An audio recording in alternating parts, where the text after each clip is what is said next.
I kicked my pregnant granddaughter out of my house on a rainy Tuesday evening. Her husband stood beside her on my porch, smirking, after telling me his mistress would be a better mother to the child my granddaughter was carrying. I closed the door in their faces, knowing he planned to take that baby from her and hand it to another woman like a piece of property. What would you do if you were me? If you think I am a monster, read my story to the end before you decide. And if you have thoughts on what I did, I truly want to hear what you would have done in my place. My name is Henry Collins. I am 72 years old, a retired mechanic from Ohio, a widower, and a grandfather who spent the last decade trying to honor my late wife's last request. Please, Henry, look after Lily. She is too soft for this world. Lily is my granddaughter, 24, gentle to the point of breaking, and 6 months pregnant with the child at the center of this whole mess. Until last year, it was just the two of us in the little blue house on Maple Street. I bought that house 40 years ago for my wife Diane, back when the neighborhood smelled of cut grass and motor oil instead of delivery apps and exhaust. Lily grew up in that house after her parents died in a car accident when she was 10. I became father and mother, homework helper and disciplinarian, cook and chauffeur. We fought our battles together. I worked extra years at the shop to pay for her braces, her choir trips, and then finally her nursing school. She used to sit at the kitchen table with her textbooks spread everywhere, whispering medication names under her breath while I made grilled cheese the way my wife used to. I kept my promise to Diane as best I could. I made sure Lily knew she was loved, that she had a home, and that no man ever had the right to raise a hand or a voice against her. Then Ethan Walker appeared. He came into our lives like something from a commercial. Tall, neatly shaved, wearing shirts that always looked freshly pressed, even at the end of the day. He had the kind of smile people trust too quickly. They met at the hospital where Lily worked. He was in healthcare administration, which I later learned is a fancy way of saying he wore a badge and made decisions that mostly hurt the people at the bottom. Lily brought him to Sunday dinner one night. I still remember how she watched him instead of her plate, as if every word he said was a precious stone. "Grandpa, this is Ethan," she said, cheeks pink. "He's a project manager at the hospital. He helped me when that patient's family tried to complain." Ethan reached across my old oak table with a firm hand. "Sir, it is an honor. Lily talks about you all the time." His eyes were steady. His smile was respectful. His suit was too expensive for a man in his early 30s working at a mid-sized hospital in Ohio. I shook his hand and nodded, the way men do when they are still collecting data. I watched him pass the potatoes to Lily first, compliment my roast chicken, ask polite questions about my work. On the surface, he was perfect. Underneath, something felt off, like a picture frame hanging just slightly crooked. The first cracks showed up in small moments. I would walk into the living room and find Ethan scrolling through his phone while Lily folded laundry. He would say, "Babe, you missed a spot," with a laugh that felt wrong. When Lily got a good evaluation at the hospital, Ethan's congratulations came with a strange edge. "That is great, honey," he would say, "but do not get too comfortable. They can replace nurses like that." He would snap his fingers. "What matters is who controls the schedules and the budget." I did not like the way he said control. Still, Lily loved him, and I wanted to see her happy. He proposed after a year, in a restaurant I could barely afford. He invited me, paid the bill, and then insisted on covering half the wedding costs. His parents, Tom and Valerie, liked to talk about their lake house and their investments. We were not the same kind of people, but we smiled at each other across rented linens and crystal glasses. The wedding came and went. I walked Lily down the aisle with my heart in my throat, feeling Diane's absence like a weight on my shoulders. Ethan's hand was steady when he took hers. The photographs show a perfect day. The video captures laughter and toasts and the promise of forever. But photographs do not show what happens in the quiet afterward. They moved into a townhouse closer to the hospital. What Ethan did not know, because Lily never thought to mention it, was that I owned that townhouse. I bought it years ago as a rental property when the shop was doing well. When Lily got married, I lowered the rent to almost nothing and told the property manager to treat them like any other tenants. I did not want Ethan to know how much I was helping. Pride is a dangerous thing for men like him. For a while, things seemed normal. We had Sunday dinners, occasional barbecues. Then visits became less frequent. Lily texted that she was tired, that she had extra shifts, that Ethan's parents wanted more time with them. Then she called one night, voice shaking. "Grandpa, I'm pregnant," she whispered. My heart leapt. "That is wonderful news, sweetheart." There was a pause. "Ethan is processing it." Processing. That word stuck in my mind like a splinter. I saw Ethan 2 weeks later at a family dinner. Lily's belly was still flat, but she kept her hand over it like a shield. I watched Ethan closely. When my granddaughter went to the kitchen for more salad, I leaned toward him. "You do not look very excited, son," I said. "First baby is a big deal." He smiled, but it did not reach his eyes. "Oh, I am thrilled, sir. It just was not exactly our timing." He lowered his voice. "Lily gets emotional. She will be fine." "Pregnant women get emotional. That is part of the package," I replied. His jaw tightened for a second before the charm came back. "We have plans, that is all. Careers to build. But we will manage. I always do." That was the first time I wondered if he saw my granddaughter and my future great-grandchild as a burden instead of a blessing. The next months brought more warning signs. Lily started missing our weekly calls. When she did answer, she sounded tired in a way that did not sound like normal pregnancy fatigue. "Ethan says I should get off my feet more," she told me once. "He does not want me working nights anymore. He says pregnancy brain makes me careless." "Has he said that to you?" I asked. She laughed, but there was no joy in it. "You know how he is. He is just protective." The more Ethan protected her, the smaller her world became. He took over their finances to reduce her stress. He did not like the idea of her driving alone at night. He suggested she move some of her things from my house so she would stop treating it like a second home and focus on our marriage. My house, the one where she had grown up, became something she needed permission to visit. I did not like this at all. Then, one autumn afternoon, I went to the townhouse unannounced. I had some paperwork to drop off for the property manager, and I thought I would surprise Lily with homemade soup. She had been having morning sickness. I parked around the corner. I do not know why. Maybe it is the old mechanic in me. I always like to see a machine working before I open the hood. The living room curtains were half drawn. I could see Ethan pacing with his phone pressed to his ear. I should have left. A decent man might have. But I thought of Diane, of Lily's parents, of every promise I had made to guard this girl from harm. So I stayed. The house was quiet enough that his voice carried through the cracked window. I stood beside the maple tree, my back pressed to the rough bark. "I told you, Jenna. It is under control," Ethan said. His voice was sharper than the polite tone he used with me. "We need her for the pregnancy. That is all. After that, it is done." Jenna. I had never heard that name before. A woman's voice answered, too muffled for me to make out the words, but I could hear the tone. Frustrated, impatient. "No, listen to me," Ethan snapped. "This is exactly the plan we talked about. Lily carries the baby. I file for custody.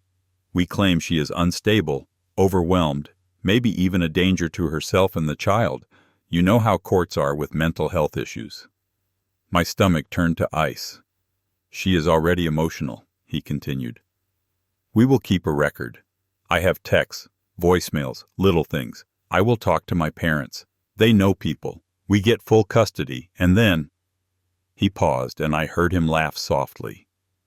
"Then our child gets the mother it deserves," he said. "You will be the best mother for it, Jenna. You are organized. You are calm. Not like Lily. No drama, no crying. Just a clean life for the baby. She is good for one thing, carrying it." The bark dug into my palms. I realized I had grabbed the tree to keep from falling. On the other end, Jenna said something. Ethan's tone turned silky. "Yes, baby, I know it is hard waiting," he said. "But think about it. No pregnancy weight, no stretch marks, no hospital bills for you. I am taking all the risk. I live with the mood swings. You get to step in when the hard part is over." He laughed again. "This will all be done in less than a year. Lily will sign whatever I put in front of her. She trusts me." My vision blurred.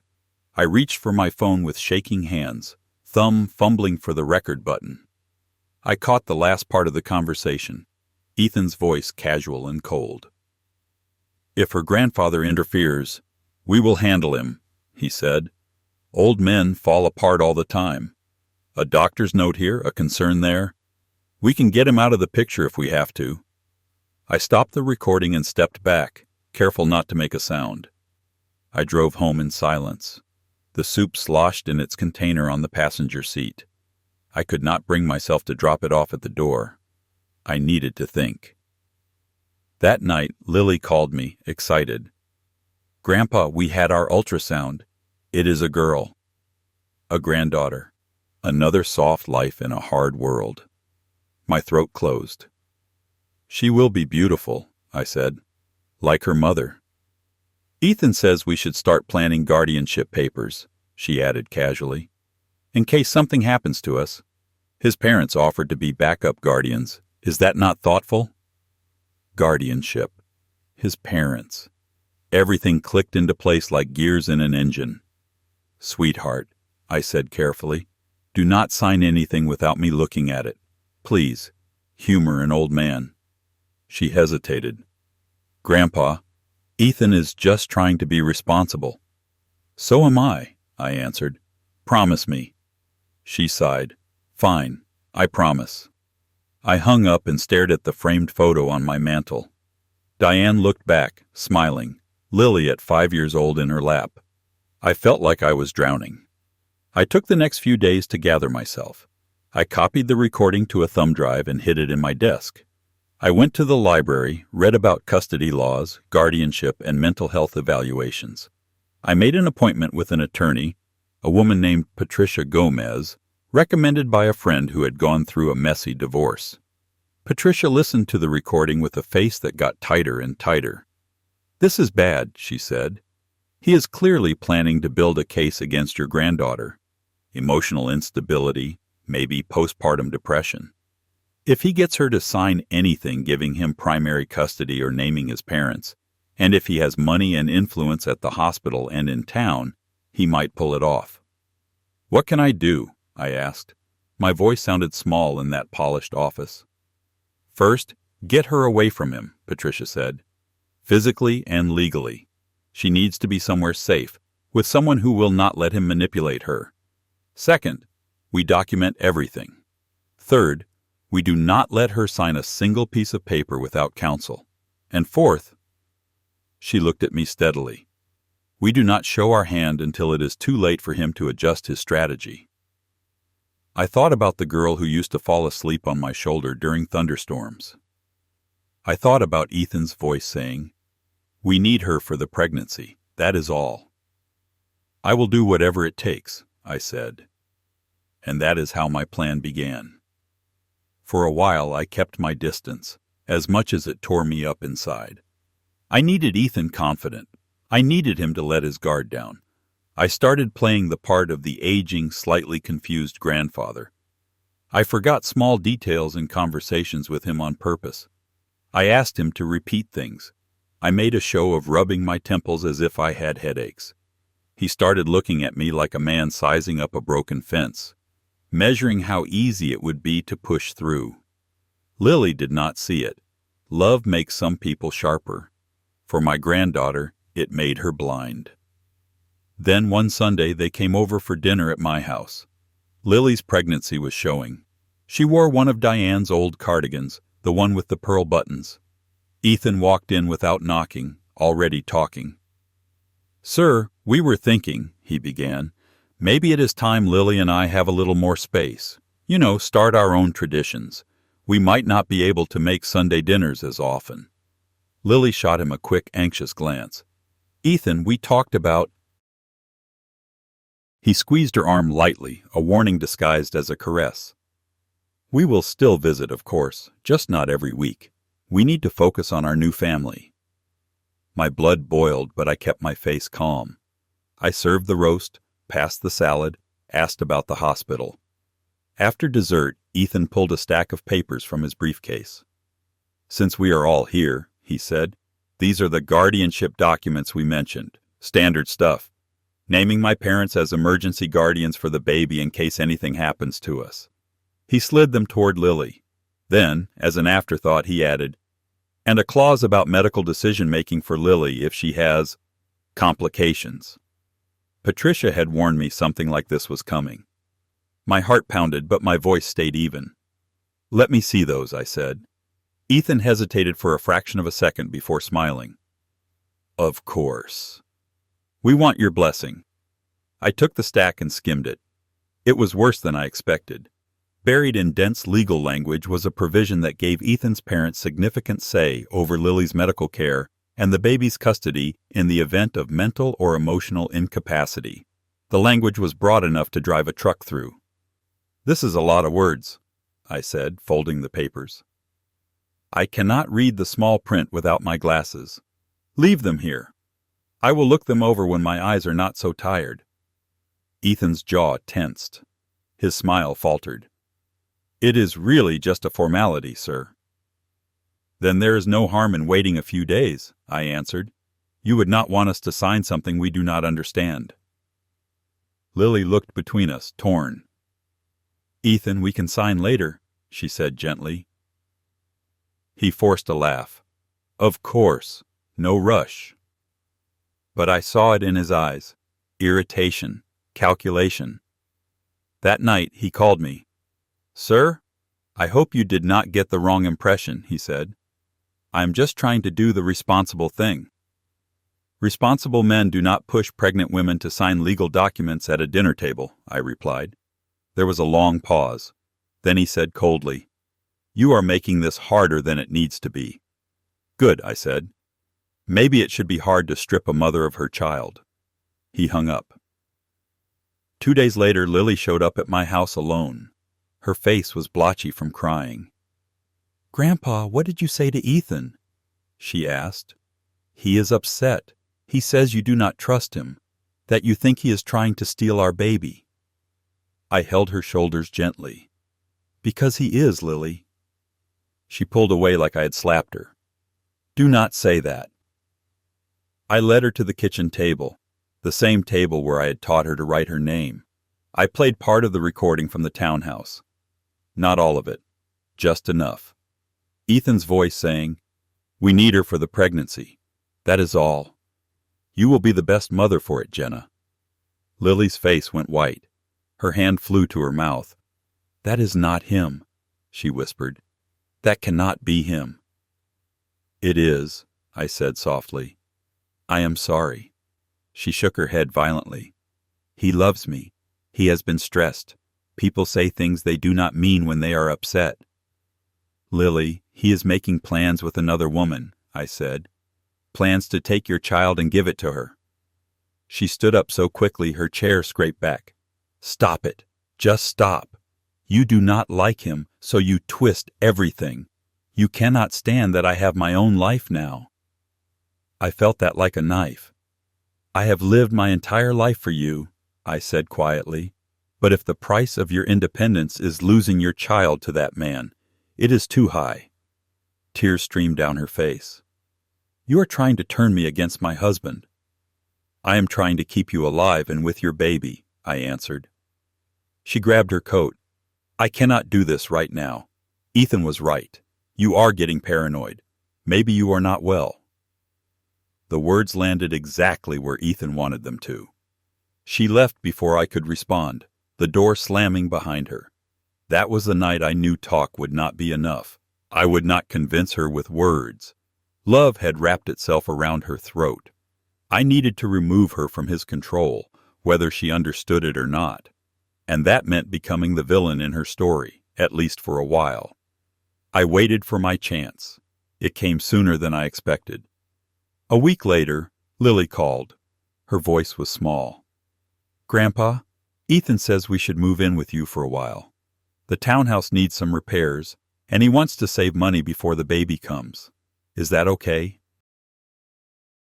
Every instinct screamed this was a trap.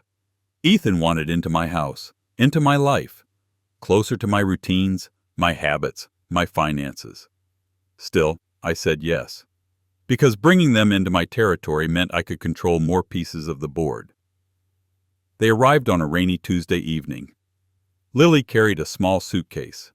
Ethan brought in 3, plus boxes. He looked around my house with the same appraising gaze he had used on the townhouse. "We really appreciate this, sir," he said smoothly. "Given your age and health, it might be good for you to have someone here, too."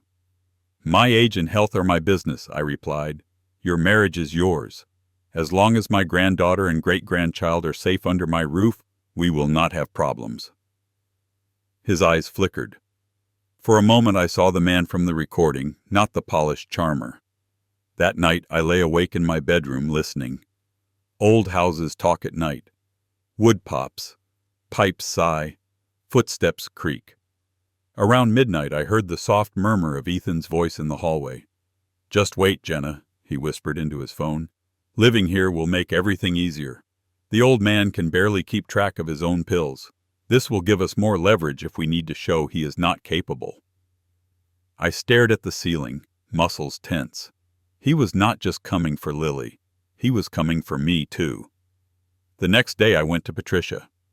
"It is time," I told her. "We do it my way now." She frowned. "Henry, what are you planning?" "I am going to break my granddaughter's heart," I said. "To save her life. Here is where many people will say I went too far, that I should have waited, that I should have tried counseling or family meetings or some gentler approach. But gentleness does not stop a man who sees your granddaughter as a walking incubator." 3 days later, the confrontation happened. It was late afternoon. Lily stood at the kitchen counter, slicing apples. Ethan sat at the table with his laptop open, working from home. I had spent the morning at the attorney's office, signing papers, notarizing documents, moving assets where Ethan could not touch them. I felt old and tired and deadly calm. "Lily," I said, "Ethan, we need to talk." Ethan looked up, mildly annoyed. "Can it wait, sir? I am in the middle of something important." "It cannot," I said. Something in my tone made him close the laptop. Lily turned, knife still in her hand. I took a breath. "You both need to leave this house." Lily blinked. "What?" "You heard me," I said. "Pack your things. You're no longer welcome here." Ethan's lips curved in a small, satisfied smile. "I understand if this is overwhelming for you. We can find somewhere else." Lily rushed forward. "Grandpa, what are you talking about? You invited us. You said—" "This was a mistake," I said, keeping my voice cold. "Your husband is not a man I want under my roof. You chose him, so you choose him all the way." Her face crumpled. "Because we got married? Because I'm pregnant?" "Because," I said, letting the words fall like stones, "you lied to me and brought a snake into my home." Ethan stood up slowly. "Sir, that is uncalled for." "Is it?" I asked. I pulled my phone from my pocket and played a short clip out loud. Ethan's own voice filled the kitchen. "We need her for the pregnancy, that is all. You will be the best mother for it, Jenna." Lily's knees buckled. She caught herself on the counter. Ethan's face drained of color, then flushed dark. "You recorded me? You planned to use doctors, courts, and lies to take her child," I said. "I used my phone. Seems fair." "That is taken out of context," he snapped. "Lily, he is twisting—" She looked at him, eyes wide with horror. "Ethan, who is Jenna?" He opened his mouth, closed it. For the first time since I met him, he looked truly cornered. "She is nothing," he said. "A coworker. We were joking." In my townhouse? I cut in. While you told her she would be the best mother for a baby my granddaughter is carrying? Lily made a sound I had never heard from her, somewhere between a sob and a moan. She clutched her belly. Get out, I said to Ethan. He straightened. Something hard and cruel settled over his features. You think you have power here, old man? He asked quietly. You have no idea who you are dealing with. I have friends on the hospital board. My father golfs with judges. If you think some grainy recording will stop us, you are more senile than she says. Ethan, stop, Lily whispered. He turned on her, expression twisting. You told him that, did you? I never. You called me senile? I asked softly. He stepped toward me. If you kick us out, we will make sure everyone knows you are unfit, confused, maybe even dangerous. Do you want social services involved, Henry? Do you want them asking if this is a safe environment for a baby? I smiled, and it surprised him. It surprised me. You do not understand, I said. This is my house. My name is on the deed. And the townhouse you live in? That is mine too. The lease is in a corporate name, but I own the corporation. You have been living under my roof one way or another this entire time. For a second, he actually stumbled. You are lying. Check the records, I said, but not from here. You are done in my house. Pack your things and leave. He looked at Lily. If we go together. She looked back at him, eyes red. Ethan, is it true? About Jenna? He hesitated just a fraction too long. She does not matter, he said. What matters is our family, our child. We will fix this somewhere else, away from him. Lily turned to me, torn. Grandpa, please, just give us time to talk. Do not throw me out. It was the hardest thing I have ever done, harder than burying Diane, harder than telling a 10-year-old girl her parents were never coming home. I steeled myself and said the sentence that would haunt me for months. If you choose to stay with this man, you cannot stay with me, I said. Take your husband and leave my house. She stared at me as if I had stabbed her. You are choosing a recording over me? I am choosing your child's future over your temporary illusions, I replied, each word carving a wound in my own chest. She shook her head slowly, tears spilling over. You said I always had a home here. You did, I said, until you brought in someone who would destroy it. Her shoulders slumped. She picked up her small suitcase with trembling hands. Ethan grabbed the other bags, glaring at me. You will regret this, he said. We will be back for what is ours. The baby, the house, all of it. I walked them to the door. Rain pounded against the porch roof. Lily turned once, her face streaked with tears and water. Do not call me Grandpa, she whispered. If you cannot accept my husband, you do not deserve to be in our daughter's life. The words cut deeper than any knife, but I did not flinch. Then go, I said. But remember this moment when he shows you who he really is. I closed the door. Their muffled voices faded down the walkway. My knees gave out. I slid down against the wood and let myself shake. I did not cry. At my age, tears feel like a luxury, but my chest hurt in a way no doctor can fix.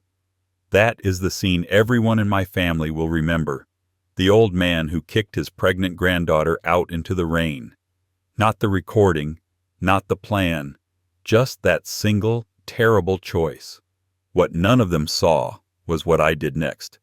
Because while my granddaughter thought I had abandoned her, every step she took away from my front porch was one I had already prepared for. And this is where everything you think you know about my cruelty and his control turns upside down. 3 hours after they left my house, Ethan called my phone from an unknown number. I let it go to voicemail as Patricia had instructed. He did not leave a message. 5 hours later, my attorney called me. Ethan has already been in touch, she said. He has contacted a lawyer I know, asking about emergency guardianship if the mother is unstable and the grandfather is declining cognitively. He is moving fast. Good, I said. Let him run. The faster he runs, the harder he will hit the wall. The next morning, I went to the courthouse with Patricia. We filed a petition to register my recording as potential evidence in a future custody dispute. We also filed a notice of concern with the local Child Protective Office, not accusing Lily but flagging Ethan's documented intention to manipulate mental health claims. Then I signed another document, one that hurt in a different way. I formally removed Lily and Ethan from the lease on the townhouse, citing upcoming major renovations. Legally, they had 30 days to vacate. Practically, it meant I could control who lived there next. Meanwhile, I knew Lily would not stay with Ethan's parents. Pride and shame are strange twins. She might accept a cold guest room, but she would not accept their smug victory not so soon after the fight. I did not have to wonder long. On the second night after I kicked her out, my phone buzzed at 1:13 a.m., a number I did not recognize. Hello? There was a pause. I heard traffic, a distant horn, someone calling out in the background. Then a small, broken voice. Grandpa? I closed my eyes. Lily. I am at the Greyhound station, she said. Ethan dropped me here. My grip tightened on the phone. He what? He said if I am choosing you over him, I can go back to you and see how far that gets me, she whispered. He took my card, the joint account. He said he will file for custody as soon as the baby is born, that he will tell the court I am unstable and you are senile. He said... She stopped. What did he say? I asked.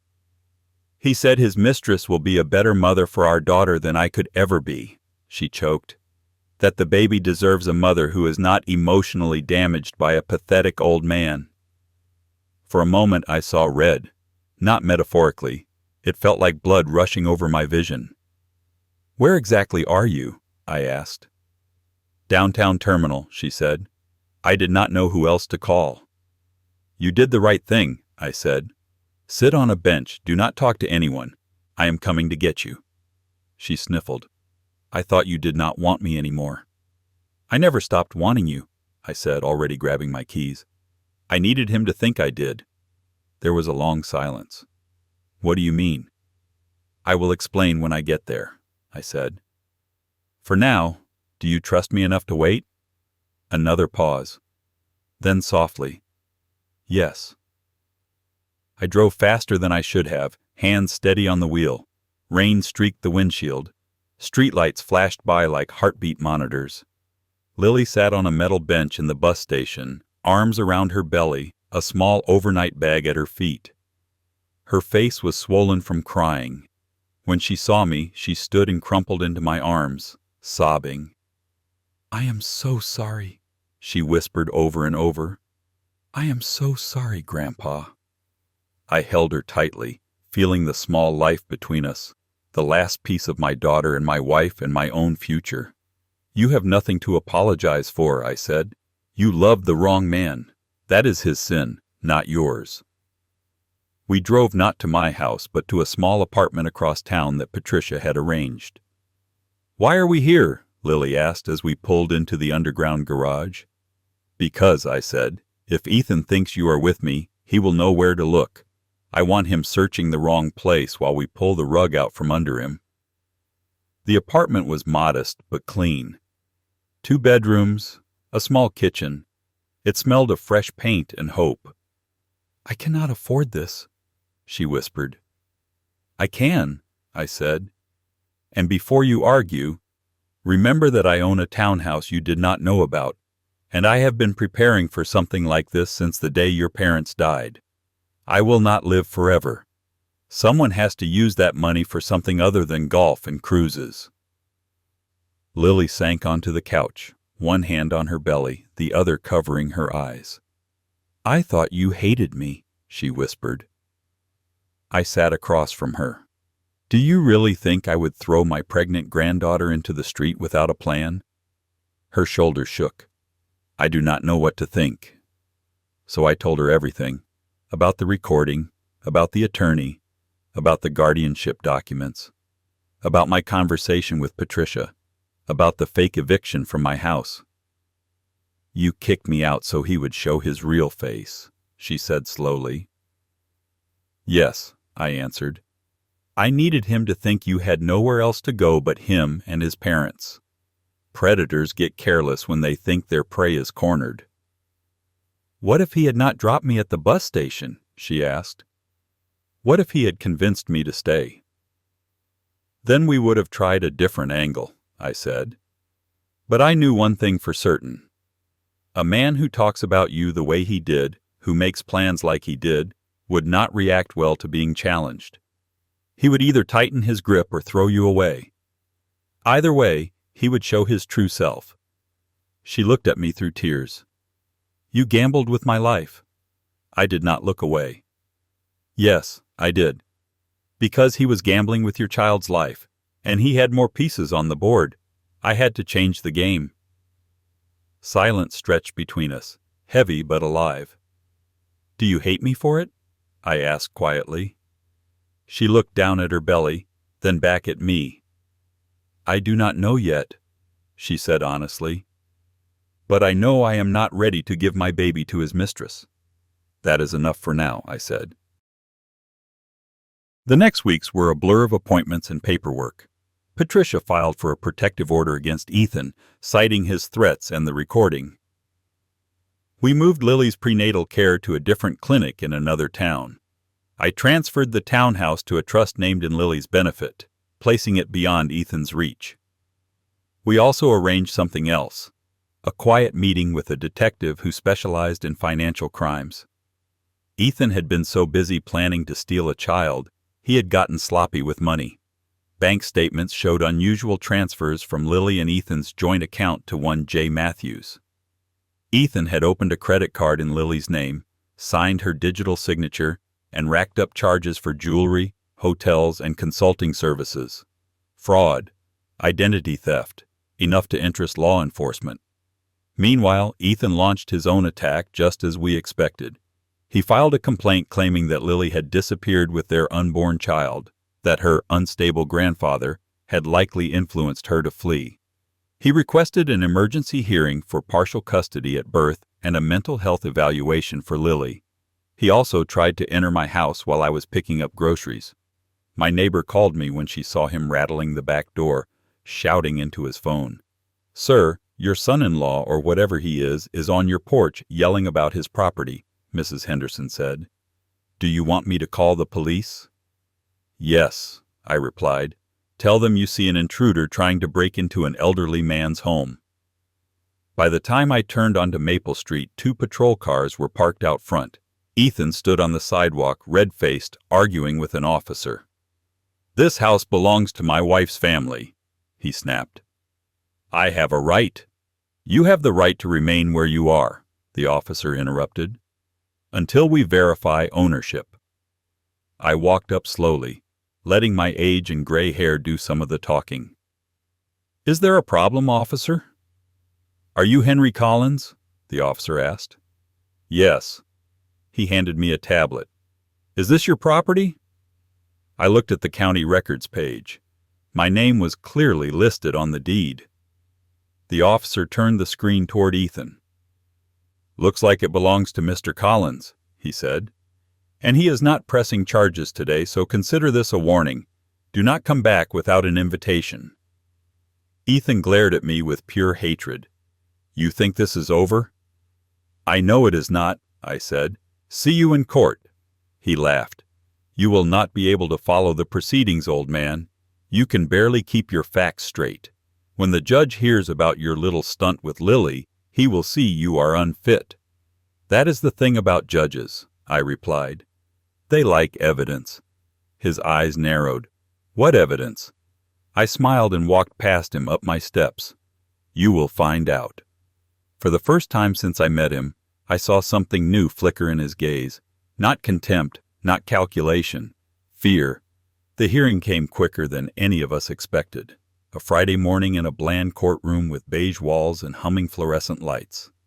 Ethan arrived in a dark suit with his parents and a woman I recognized instantly from photographs Patricia had pulled.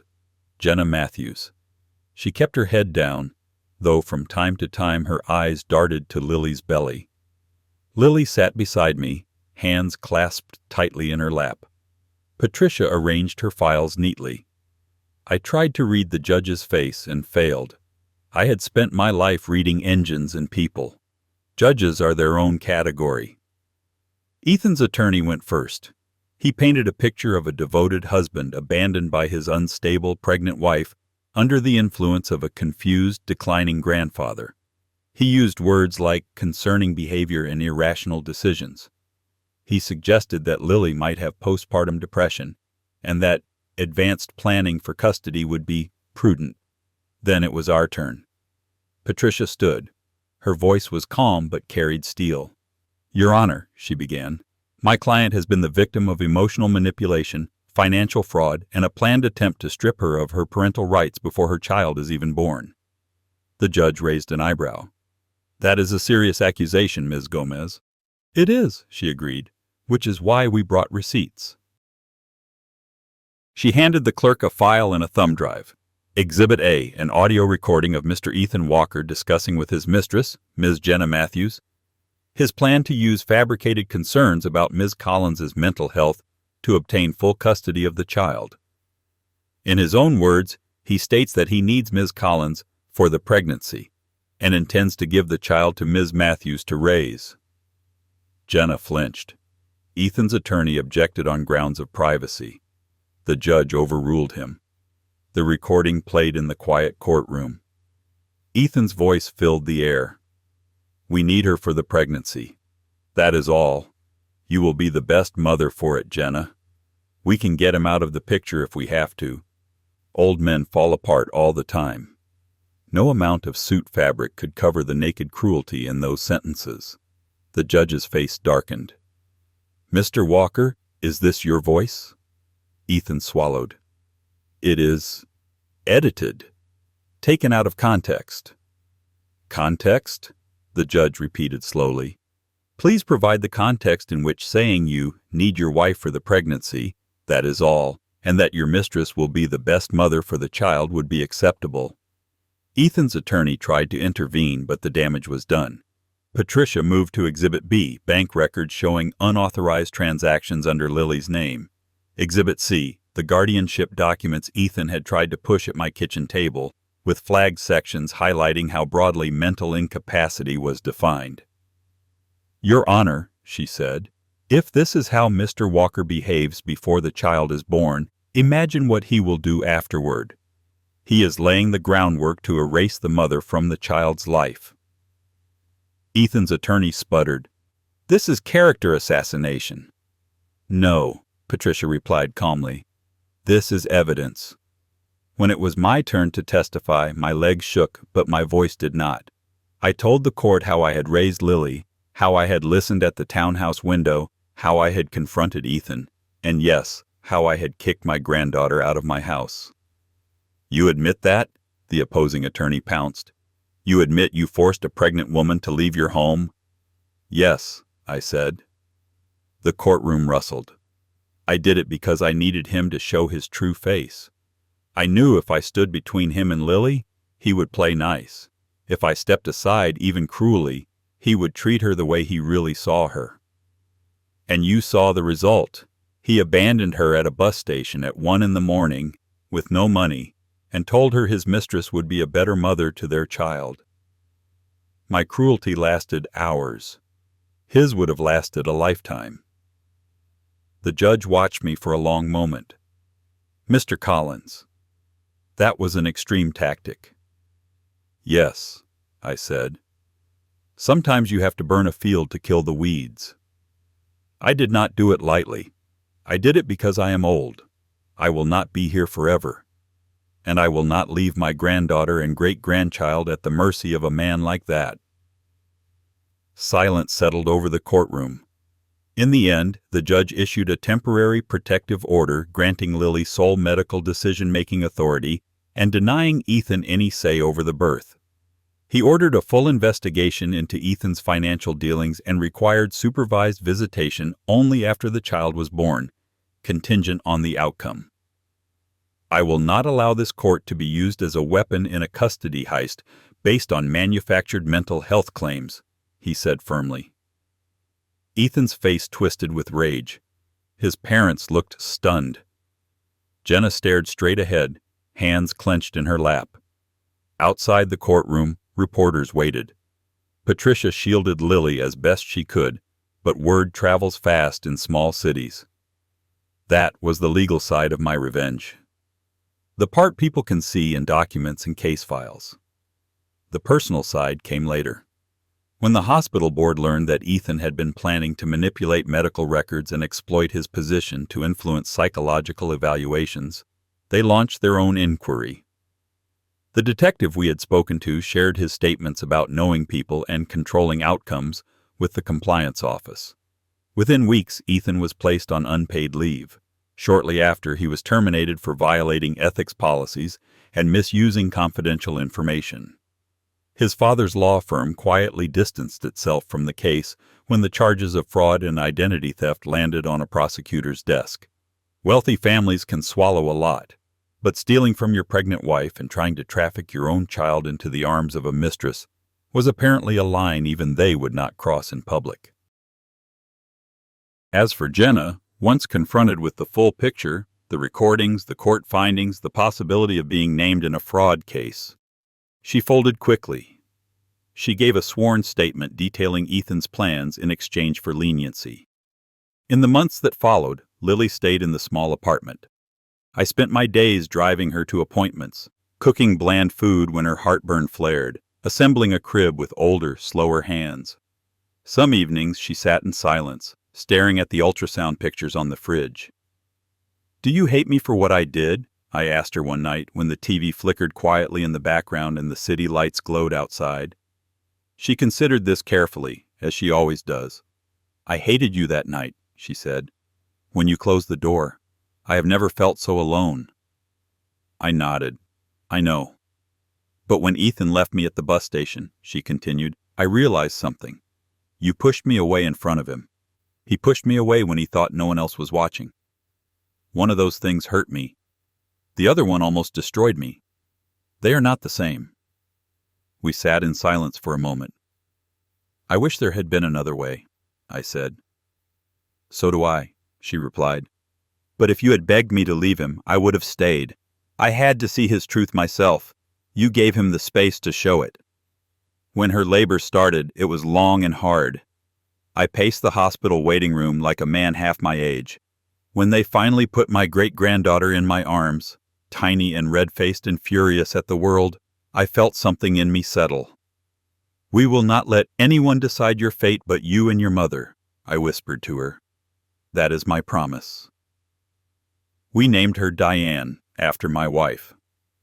Ethan petitioned for supervised visits.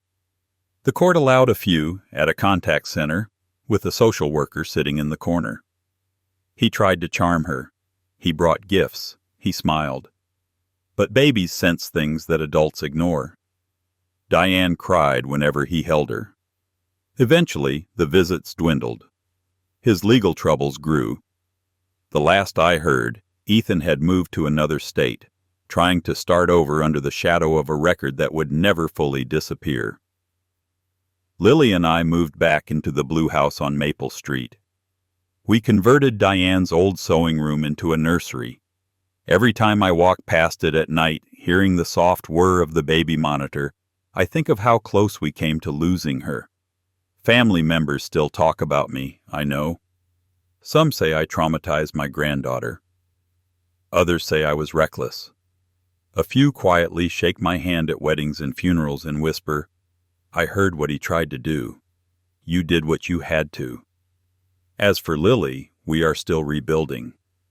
Trust is not a switch you flip. It is a wall you rebuild brick by brick, conversation by conversation. We go to counseling. We argue sometimes. She still has nightmares about that bus station. I have my own nightmares about that rainy night on the porch. But when I come home from the grocery store and find her in the living room, rocking her daughter while the afternoon sun spills through the curtains, I know I would make the same awful choice again.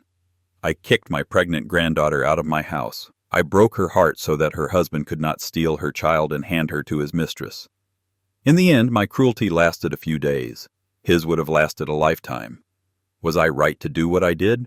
Or did I go too far and become the very monster I was trying to protect her from? My grandpa's worst really happened. I believe him. If you want more true tales stories like this, hit subscribe.